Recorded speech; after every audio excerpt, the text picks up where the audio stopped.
Today we're going to be talking about protein synthesis. Last time we talked about the differences between DNA and RNA and kind of an introduction to protein synthesis, but now we're going to sum up the whole thing. So protein synthesis has two different parts to it. The first part is called transcription. And transcription happens when mRNA, messenger RNA that we talked about last time, when those are produced that are complementary to the DNA sequence in genes. So basically what happens is our DNA molecule is yanked apart and an mRNA, that's this little purple thing down here that says RNA transcript, that is made off of the original DNA strand. This process is going to happen in the nucleus. One strand of DNA is used as the template, not both. That is going to follow those base pairing rules that we wrote down on your reference sheet. So make sure you still have that. Once again, RNA has uracil instead of thymine. So A is going to bond with U instead of A bonding with T. And then one of the coolest parts about transcription is that you can make hundreds or thousands of mRNA copies off of one single gene, which is really good because a cell might need to make the same protein a bunch of times. So if it could only make one mRNA, that would be very efficient.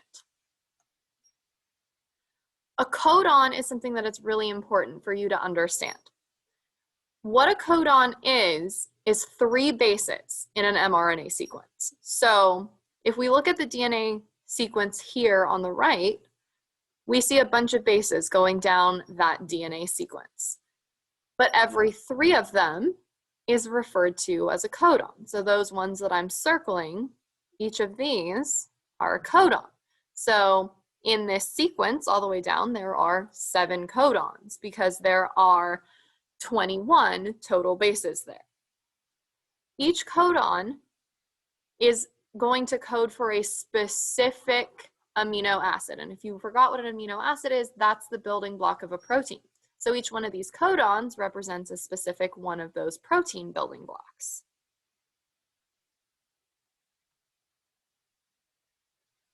Proteins are made of really long chains of amino acids. Once you have a really long chain of amino acids, you have something called a polypeptide, which will then fold itself into a protein.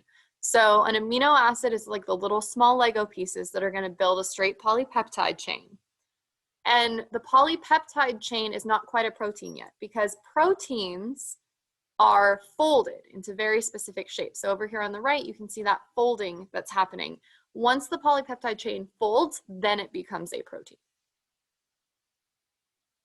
There are 64 possible codons. Those 64 possible codons represent 20 different amino acids. So if you look at this amino acid chart on the right, different codons can represent the same amino acid. For example, UUU represents phenylalanine, but UUC also represents phenylalanine. UUA represents leucine, but UUG also represents leucine. So you can see how 64 codons can represent only 20 amino acids.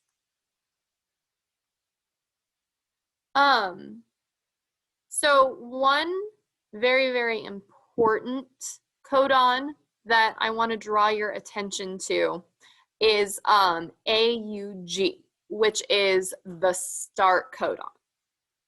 Okay, AUG is found right here, and that codes for methionine. Methionine is important because it's a lot of times the very first amino acid in a particular protein, but AUG itself, that codon signals the start for the building of a protein. So this is going to mark the beginning of a particular gene on an mRNA sequence.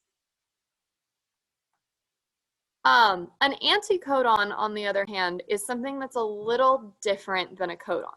So if we look at our mRNA sequence, we can identify the codons here. 1, 2, 3, 4, 5 codons there.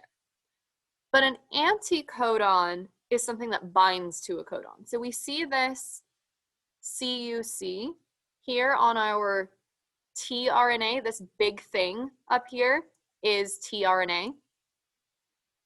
And it has an anticodon on the bottom of it because this tRNA is going to bring a specific amino acid. And depending on what the anticodon is, that tRNA is going to bring the amino acid that's associated with that. So an anticodon bonds to a regular codon, and it exists on tRNA. Translation is the second part of protein synthesis. So transcription, to sum up, was when DNA was transcribed into mRNA. But translation is when mRNA is translated into a protein. Okay, so that's part 2 of protein synthesis.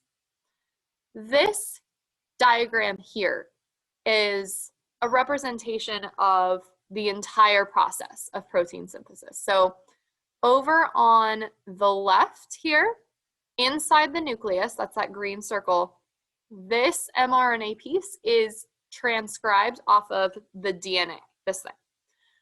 Then that mRNA piece is going to travel outside the nucleus because remember, RNA is a lot hardier and a lot more stable than DNA is. So this can travel outside the nucleus. It's going to go to the little blue thing over here. It's known as a ribosome.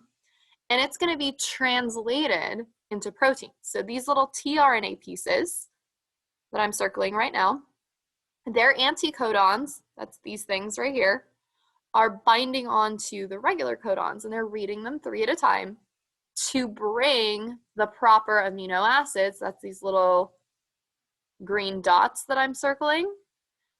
And once all of the codons have been read and all the tRNAs bring all the necessary amino acids, you get a long polypeptide chain that's going to fold into a protein. Okay, so the next thing is, how does protein synthesis occur? How does the actual building of that protein happen? Whoops, went too far. So the first step in the translation, that's part 2 of protein synthesis, is the ribosome is going to bind to that mRNA at a specific area. Okay, so this blue again represents the ribosome, and it's binding to that purple mRNA sequence. Okay, then amino acids that are floating freely in the cytoplasm of the cell are transported to those ribosomes by tRNAs. That's these little funny looking things right here. Then the ribosome is going to match the tRNA anticodon. Once again, that's these things are anticodons to the regular codons of the mRNA sequence in the right order. And then each time a new tRNA comes into the ribosome, the amino acid that was carrying it, gets added onto the growing polypeptide chain. So you can see represented here in this little picture, this little yellow part is where a bond is starting to form between the new amino acid and the growing chain here. So that's going to get added on. And then the ribosome is going to continue that until it hits a stop codon, because stop codons do exist, and that stop codon is going to stop translation. And then at that point, that polypeptide chain is going to be released from the ribosome, and it's going to fold up into the protein.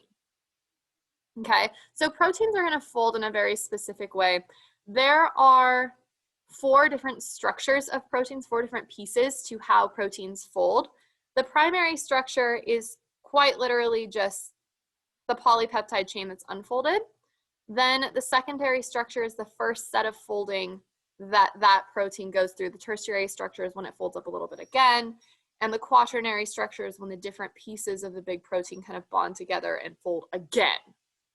So proteins are very, very complex and very, very large compared to DNA in terms of it takes a very, very lot of DNA to code for one specific protein because proteins are so complicated.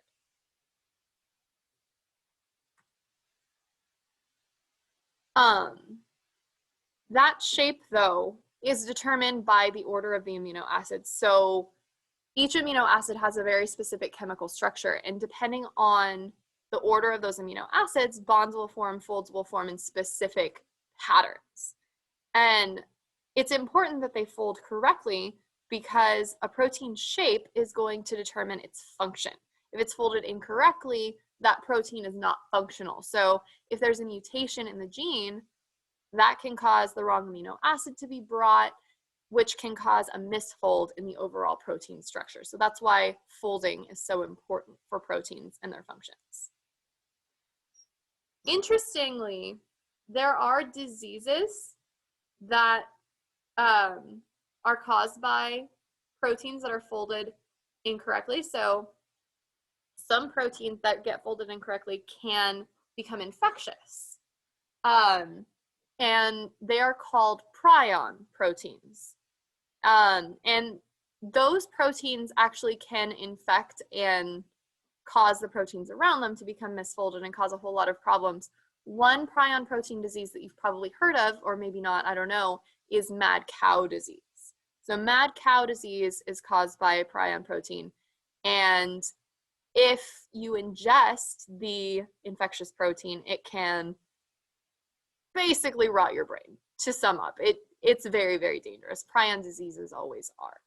If you would like to know more about prion protein diseases, I would highly suggest you look it up.